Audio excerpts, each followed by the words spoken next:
Kamusta mahal na mga manonood, maligayang pagdating sa aking channel. Nandito ako na may kahangahangang Kenyaman at Osgay Girl video. Bago lumipat sa aking video, huwag kalimutang mag-subscribe sa aking channel, i-like at ibahagi ang aking video. Maaari bang muling mapasigla ni Yaman at Osgay Girl ang kanilang mga tagahanga sa ibang dimensyon? Ang pinakamahal na mga celebrity ng Turkey, sina Yaman at Osgay Girl, ay nagbahagi ng impormasyon tungkol sa kanilang pinakabagong mga pagbabago sa imahe sa isang eksklusibong panayam sa aming magazine. Ang dynamic na duo, na kilala sa kanilang husay sa pag-arte at kapansin-pansing hitsura, ay nagulat sa kanilang mga tagahanga sa isang matapang na pag-alis mula sa kanilang tradisyonal na estilo at nagdulot ng isang alon ng kaguluhan at haka-haka sa mga platform ng social media, binuksan.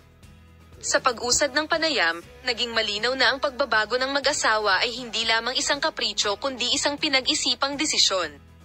Ang pagbabago sa pampublikong imahe ay nagbunsod ng debate tungkol sa individualidad, pagpapahayag ng sarili, at ang pagbabago ng panawagan ng kultura ng celebrity.